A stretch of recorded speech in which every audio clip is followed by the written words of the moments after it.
दोस्तों शुरू करने से पहले डिस्क्लेमर कि वीडियो सिर्फ और सिर्फ एजुकेशनल पर्पस के लिए है, इन्वेस्टमेंट एडवाइस नहीं है। तो वीडियो को देखकर आप सीख सकते हो और इन्फॉर्मेशन को ले सकते हो। शुरुआत करते हैं यूएस के बाजार की क्लोजिंग के साथ में। इसके बाद में अपन निफ्टी पे आएंगे, निफ्टी के बाद में अपन स्टॉक्स के ऊपर आएंगे। तो डाउ जोन्स को देख लेते हैं। डाउ जोन्स में 74 पॉइंट्स की तेजी यानी न्यूट्रल क्लोज हुआ था। नेस्डेक को भी देख लेते हैं साथ में। तो इसमें 50 पॉइंट्स की गिरावट है, यानी ओके ओके क्लोजिंग थी। स्टार्टिंग में नेस्डेक नीचे था, टेक कंपनीज के गिरने की वजह से उसके बाद में रिकवरी आती है और नेस्डेक रिकवर होकर बंद होता है। साथ में एफआईज की एक्टिविटी को देखते हैं, ये काफी इंटरेस्टिंग है। 4581 करोड़ की बाइंग की है एफआईज ने कल के दिन। और आपने नोटिस किया होगा स्टार्टिंग में मार्केट काफी वीक था, लेकिन उसके बाद में मार्केट के अंदर काफी अच्छी रिकवरी देखने को मिली है। तो वो इसी का मतलब उसके पीछे का जो कारण है वो ये है कि 7 तारीख को एफआईज ने फाइनली बाइंग की है कैश मार्केट के अंदर। अब आगे चल के देखते हैं कैसी सिचुएशन होती है, एफआईज की बाइंग कंटिन्यूसली आती है या फिर नहीं। बाकी निफ्टी के ट्रेंड को देखें तो निफ्टी में अभी तक तो कोई भी रिवर्सल देखने को नहीं मिला है। आगे चल के टेक्निकल्स में चेक करते हैं कि निफ्टी की क्या सिचुएशन है।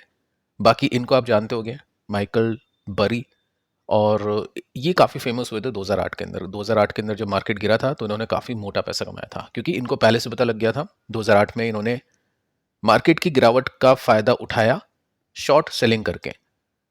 ऐसा नहीं है कि एग्जैक्टली जैसे मार्केट गिरा तो उससे कुछ दिन पहले ही इनको पता चल गया कि मार्केट गिरेगा, नहीं। काफ़ी टाइम तक इन्होंने अपनी शॉर्ट पोजीशंस को बनाए रखा, उसका प्रीमियम देते रहे, उसके लॉसेस को भुगतते रहे।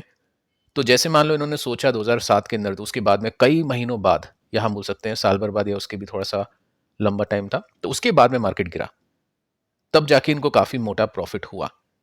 अभी ये मार्केट के अंदर काफ़ी ज़्यादा एक्टिव है। इनकी न्यूज़ आपने सुनी होगी कि टेक कंपनीज के स्टॉक्स अभी नीचे जा रहे हैं क्योंकि इन्होंने शॉर्ट कर दिया है एआई कंपनीज को।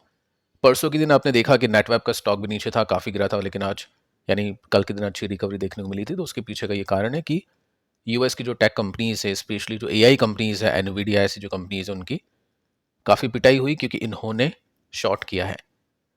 यहाँ पे देखिए दोस्तों, मैं आपको बताने की कोशिश करता हूँ कि इनको ऐसा क्या लग रहा है एआई कंपनीज को लेकर कि इन्होंने शॉर्ट कर दिया है, पोजीशंस कितनी बड़ी है, अपने को भी डरना चाहिए क्या, उसको लेकर अपन बातचीत करते हैं सबसे पहले। तो देखिए दोस्तों, यहाँ पे मेंशन कर रखा है कि शॉर्ट लेजेंड, क्योंकि जितना भी मोटा पैसा कमाया है शॉर्ट करके कमाया है, मार्केट को बेच कर कमाया है। एआई के अगेंस्ट बैट ली है। साथ में आप देखोगे तो 3 दिन के अंदर एनवीडिया और पैलेंटियर, इसमें 3 दिन के अंदर 685 बिलियन वैनिश हो चुके हैं, गायब हो चुके हैं। जैसे ही न्यूज आई ना मार्केट के अंदर कि इन्होंने अपनी शॉर्ट पोजीशन बना ली है, तो काफी लोगों ने उसको बेचा और उसके बाद में स्टॉक्स नीचे गिरे। अब देखिए कितने अमाउंट की शॉर्ट पोजीशन है, उसको देखते हैं कितनी बड़ी बैट यहाँ पे ली है।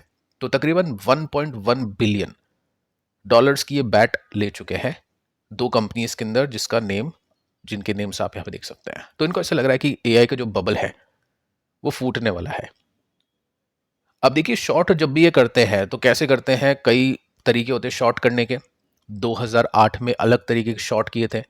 अभी की बात करें तो यहाँ पे इन्होंने पुट बाय की है, आप देख सकते हैं पुट बाय की है, पुट ऑप्शन बाय किए है 1 मिलियन एनवीडिया के शेयर्स के, जो कि वैल्यू रखता है 187 मिलियन डॉलर्स की।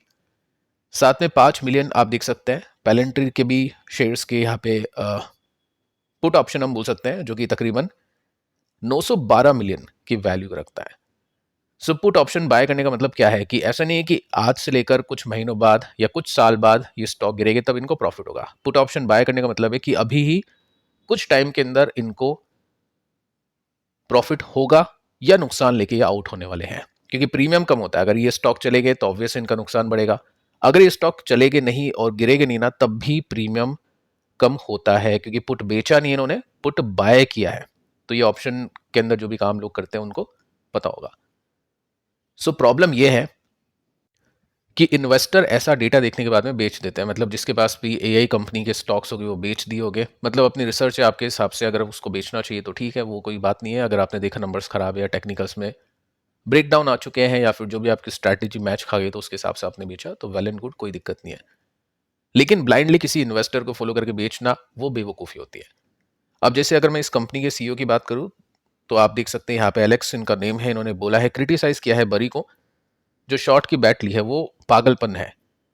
क्योंकि ए कंपनीज अभी के समय काफ़ी प्रॉफिटेबल हैं और काफ़ी अच्छे तरह से कंपनी के प्रॉफिट्स बढ़ रहे हैं। अब ऐसा तो नहीं है, देखो प्रॉफिटेबल है, प्रॉफिट बढ़ रहे हैं तो स्टॉक गिरेगा नहीं, गिरेगा डेफिनेटली, बट इसका ये मतलब नहीं कि आपको भी बैट लेनी है। मैं एक चीज़ बता देता हूँ, डॉक्टर ये जो माइकल जे बरी है वो एक तुक्का है जो 2008 में लगा था। मतलब इनके काफ़ी सारे शॉर्ट की न्यूज़ आप देखोगे, हर साल कई न्यूज़ आती है कि मार्केट गिरेगा, ये कंपनीज गिरेगी, वो कंपनीज गिरेगी। तो ऐसा ही एक शॉर्ट इन्होंने किया था 2008 में, वो इनका चल गया। उसके अलावा कोई भी सिग्निफिकेंट इनकी बैट हिट नहीं हुई है। ठीक है, वो चीज़ आपको समझनी है। मतलब आपने वो देखा है डॉक्टर रॉबर्ट क्रैशोसाकी Kiyosaki, rich dad poor dad, ठीक है, वो हमेशा बोलते रहते हैं, हर महीने बोलते रहते हैं मार्केट गिरेगा गिरेगा, तो कभी तो गिरेगा। तो ये भी बोलते हैं लेकिन साथ में ये पोजीशंस भी लेते हैं। तो कभी ना कभी इनकी पोजीशन हिट हो जाती है, लेकिन 2008 के बाद में ऐसा कुछ भी हिट इनकी पोजीशन में देखने को नहीं मिला। सो मेरे हिसाब से डरने की बात नहीं है, लेकिन हाँ, इसकी वजह से हो सकता है एए कंपनीज को थोड़ा सा प्रेशर फील करना पड़े, क्योंकि हेज फंड या जो इन्वेस्टमेंट कंपनीज है वो भी हो सकता है बेचने की कोशिश करें, तो हो सकता है आपको अच्छे प्राइजेस पे अवेलेबल हो जाए। बाकी एआई कंपनी के नंबर आपने देख ली, यहाँ पे जो भी कंपनी है नेटवेब भी है, उसके नंबर्स डिसेंट थे, कमेंट्री भी इन लाइन थी। बाकी स्टॉक अगर नीचे गिरता है तो फिर वो डिस्काउंट के हिसाब से देखा जाएगा। चलो आगे चल के बातचीत करते हैं उसको लेकर भी। सब दोस्तों आ जाते हैं निफ्टी पे। ये निफ्टी की कल की सिचुएशन है। निफ्टी ने रिकवरी के साथ में क्लोजिंग दी, देखो कितनी अच्छी रिकवरी थी। लो कितना था 25,318, क्लोजिंग कितनी थी 492 यानी 500 के आसपास, और 25,551 का हाई था। निफ्टी बैंक सही था। मिड कैप ने सबसे अच्छी रिकवरी दिखाई, हाफ कंपनीज के स्टॉक प्लस में, हाफ नीचे। सेक्टर के अंदर भी वही सिचुएशन थी, हो सकता है आपके पोर्टफोलियो के अंदर भी कुछ ऐसी सिचुएशन देखने को मिली हो। बाकी देखिए कल के दिन, यानी ये कल का डेटा है, तो एशियन मार्केट वीक थे, 2-2% के साथ में एशियन मार्केट्स फिसले थे, तो उसके हिसाब से निफ्टी ने ओपनिंग दी। ट्रेंड अभी बोला जा रहा है सेल ऑन राइज का है, कि जैसे भी तेजी आती है उसके अंदर बेचना पड़ेगा, क्योंकि रिजल्ट कुछ ऐसे आ रहे हैं, अगर रिजल्ट से पहले तेजी हो तो रिजल्ट जब भी आते हैं उसके आसपास आपको बेचना है, ऐसा एनालिस्ट बोलते हैं, और ऐसा जा भी रहा भी के समय, ऐसा ही कुछ पैटर्न हमको देखने को मिल रहा है। और रिजल्ट अगर इनलाइन भी आ रहे हैं ना, तो भी स्टॉक्स बिकते हैं और स्टॉक्स नीचे आते हैं। सो जो भी स्टॉक चला है, कोशिश यही है इन्वेस्टर्स के अपने प्रॉफिट को बुक करें। अगर आपके पास में प्रॉफिट, जैसे कुछ कमेंट्स मैंने देखे कि 24% का प्रॉफिट था किसी कंपनी में, आज वो जीरो हो चुका है और वो लॉसेस में भी चल जाएगा कल के दिन। तो वही मैं आपको सिखा चुका हूँ। अभी मार्केट कैसा है, प्रॉफिट बुक करना ही करना है। प्रॉफिट बुक कैसे करते हैं, ट्रेल स्टॉप लॉस कैसे लगाते हैं, या फिर कितने परसेंटेज पे कैसे गेंस लेते हैं, सब कुछ मैं आपको सिखा चुका हूँ। तो वो चीज़ इस मार्केट के अंदर काम आएगी। आगे चलते हैं। देखो निफ्टी के अंदर काफ़ी अच्छी रिकवरी, एफआई की बाइंग हुई। अब देखते हैं कि नेक्स्ट वीक कैसे परफॉर्म करता है। बेसिकली मिड कैप ने अच्छी तेजी दिखाई, उसकी वजह से निफ्टी को थोड़ा सा पुश मिला। अब देखो यहाँ पे सबसे इंपॉर्टेंट डेटा आपके सामने ये है, निफ्टी है ये, ठीक है। निफ्टी के अंदर आपने देखा कि यहाँ पे तेजी बनी, उसके बाद में गिरावट आई। तो गिरावट कितनी थी, 3% की थी। वापस से एक तेजी बनी, उसके बाद में निफ्टी कितना फिसला, 3% के आसपास। वापस से एक तेजी बनी।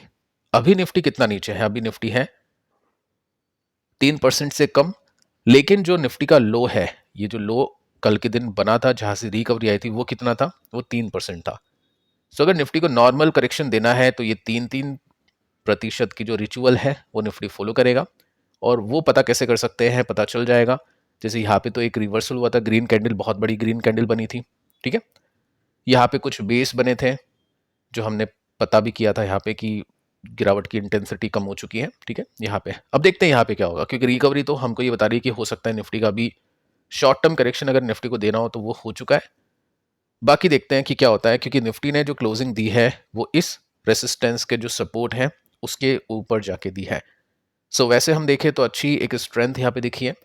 एक दो कैंडल और देखनी पड़ेगी अपने को कि निफ्टी की क्या सिचुएशन है। बाकी ठीक है, 3-3% की गिरावट निफ्टी पहले भी दिखा चुका है और वो गिरावट अभी के लिए कंप्लीट हो चुकी है। देखते हैं आगे चल के किस तरह का पैटर्न बनता है। अब देखिए दोस्तों, कंपनीज पे आते हैं। कल के दिन गजब की तेजी मंदी कुछ कंपनीज में देखने को मिली है, उसके ऊपर बातचीत करते हैं। अगली वीडियो में रिजल्ट के ऊपर भी आएंगे। आज भी कुछ कंपनीज के रिजल्ट है, उसको भी देखेंगे। कल के रिजल्ट भी विद एक्सपेक्टेशन देखने वाले हैं। सो एल&टी फाइनेंस 10% के साथ में ऊपर था और 70,000 करोड़ का मार्केट कैप। इतनी तेजी कैसे आ गई, क्योंकि यहाँ पे मेंशन किया है कि highest ever monthly retail disbursement October 2025 में देखने को मिला है, तो इस वजह से स्टॉक चला है। अब देखो रिजल्ट कैसे गए थे इसके, वो देख लेते हैं। तो डिसेंट ग्रोथ थी, 8% के साथ में, 6% के साथ में, 28 का पीई रेशियो है। कंपनी चर्चा में क्यों नहीं रहती है, सीखने के हिसाब से अपन इसके ऊपर डिस्कशन क्यों नहीं करते हैं, क्योंकि जो ग्रोथ है वो कम है। डेफिनेटली अभी जो कंपनी का 700 करोड़ का नुकसान था उससे 2600 करोड़ के प्रॉफिट में आई है, बहुत अच्छी बात है, परसेंटेज ऑफ ग्रोथ बहुत कमाल की है। लेकिन वैसे देखें ना तो कंपनी बहुत ही अनप्रिडिक्टेबल है, मतलब कंपनी के प्रॉफिट बढ़ते घटते रहते हैं बहुत ही तेजी से, ठीक है।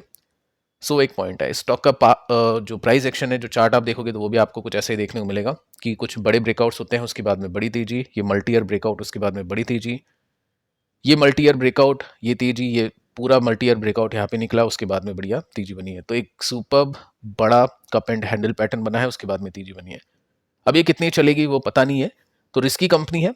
बाकी आप अपने स्टडी कर सकते हैं, कंपनीज के बीच में कंपैरिजन भी कर सकते हैं बाकी एनबीएफसी के साथ में। बीएससी, इसका स्टॉक भी कल के दिन चला, 8% की तेजी कल हमने देखी इस कंपनी के स्टॉक में। 1 लाख करोड़ का मार्केट कैप अब इसका हो चुका है। इसके पीछे का रीजन है FNO, again and again FNO, expiry, ये सब चीजें अपन देखते रहते हैं, कभी सीबी बोलता है, कभी सीएनबीसी टीवी बोलता है। अभी के समय निर्मला जी ने ये बोला है। एफएनओ के ऊपर कमेंट ये किया है, यहाँ पे मेंशन नहीं कर रखा है, मैं आपको बता देता हूँ कि जो भी होगा वो रिटेल इन्वेस्टर्स के भले के लिए होगा। ऐसा नहीं है कि हम यहाँ पे एफएनओ को बंद करने वाले हैं या फिर एक्सपायरी को हम बंद करने वाले हैं, लेकिन जैसा भी होगा हम अच्छा करने की कोशिश करेंगे। जस्ट एक कमेंट्री यहाँ पे सुनने को मिली थी, थोड़ी सी पॉजिटिविटी इसमें देखी तो यहाँ पे बाइंग हो गई। अब इसके रिजल्ट देखेंगे कि कब आने वाले, मतलब कब तो आने वाले, वो आपके सामने है। कैसे आने वाले उसको देखना पड़ेगा 11 नवंबर को। तो रिजल्ट अगर अच्छे हो गए तो तेजी को एक सपोर्ट मिलेगा, अदरवाइज बताइए आपको फिर क्या होता है। बाकी अगर रिजल्ट से पहले पहले ये कुछ गेंस दे दे तो वेल एंड गुड, और इतनी तेजी आने के बाद में क्या करते हैं, रिजल्ट अगर पास में हो तो कुछ नहीं करते हैं, वेट इन वॉच करते हैं। बाकी हाँ, एक ब्रेकआउट तो देखने को मिला अच्छे वॉल्यूम के साथ में, और 13% का गैप बाकी है। जो भी रिस्क टेकर है वो उसके हिसाब से देखेंगे। बाकी हाँ, रिजल्ट नजदीक है।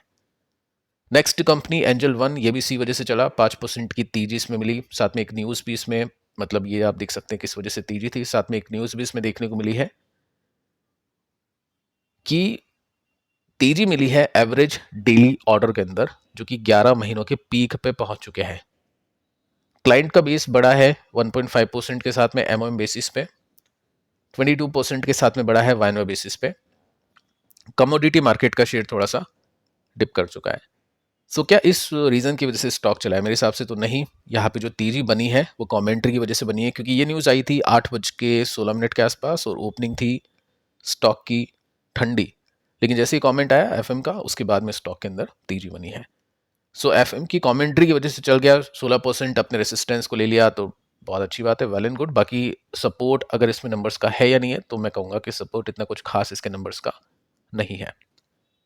इसके बाद में नेटवेब, स्टॉक में बढ़िया तेजी बनी कल के दिन, 4% की तेजी है क्लोजिंग बेसिस पे। वैसे स्टॉक शायद 8-9% तक ऊपर चला गया था, 150 का पी रेशो है।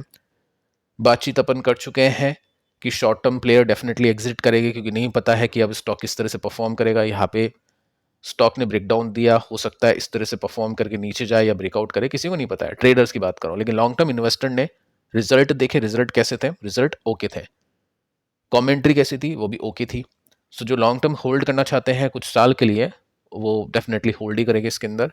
हो सकता है बाइंग के बारे में भी सोचें जब इसमें कुछ रिवर्सल्स दिखें, क्योंकि कंपनी ने बोल दिया 1/3 बिलिंग अभी हो जाएगी इस साल, लेकिन अगले साल में पूरा पैसा हमको मिलेगा जितने भी ऑर्डर्स हमने लिए हैं। तो उसकी जो कमाई है आपको अगले साल में देखने को मिलेगी। तो शॉर्ट टर्म में देखने को नहीं मिलेगी, लॉन्ग टर्म में देखने को मिलेगी। तो इस वजह से शॉर्ट टर्म प्लेयर्स ने बेचा। अब हमने ये बात की थी कि स्टॉक जितना गिरता है उसको उतना गिरने दो। उसके बाद में कुछ कैंडल ऐसी बनेगी जो हमको बताने की कोशिश करेगी कि प्राइस एक्शन क्या है। अब देखिए यहां पे इसने ये कैंडल बनाई, सच्ची बात यह है कि पिछला लो इसने नहीं तोड़ा, हाई ये बन गया इसका। तो अब हमें सपोर्ट रेसिस्टेंस का आइडिया चल गया। वैसे ये एक सपोर्ट रेसिस्टेंस तो है, लेकिन शॉर्ट सपोर्ट रेसिस्टेंस इस कैंडल के हिसाब से हम देख सकते हैं। सो अगर यहाँ पे ब्रेकआउट होता है तो उसके हिसाब से इसको देखा जाएगा। बाकी देखते हैं सपोर्ट अभी बनता है या नहीं, क्योंकि एक दिन की तेजी को हम ये नहीं बोल सकते कि स्टॉक ने रिवर्सल दे दिया। लेकिन चलो ठीक है, गिरावट में रुकावट देखने को मिली है इस सपोर्ट से, क्योंकि ये रेसिस्टेंस था और यहीं पे पिछली कैंडल का सपोर्ट बना, और उसके बाद में फिर ये कल की कैंडल का भी सपोर्ट इसी पे बना है। बजाज फाइनेंस में अच्छी तेजी बनी, 3% की तेजी के साथ में क्लोजिंग हुई है। बजाज हाउसिंग फाइनेंस देखो रिजल्ट कैसे थे, रिजल्ट ठंडे थे। चलो इन्वेस्टर्स ने बेचा नहीं तो कम से कम खरीदा भी नहीं, क्योंकि खरीदना बनता नहीं है इस वैल्यूएशन पे जैसे इसने रिजल्ट पेश किया है। अब इन्वेस्टर्स को भरोसा है बजाज फाइनेंस के ऊपर कि बजाज फाइनेंस कुछ अच्छा कर दे, और बजाज फाइनेंस के रिजल्ट आने वाले हैं 10 नवंबर को, तो इसी की वजह से तेजी देखने को मिली है। कल के दिन बाइंग इंटरेस्ट यहाँ पे देखने को मिला। स्टॉक अभी अच्छा कर रहा है, यहाँ से एक ब्रेकआउट मिला, यहाँ पे ब्रेकआउट, अब सपोर्ट टू रेसिस्टेंस, स्टॉक अभी ऊपर जाने की कोशिश कर रहा है।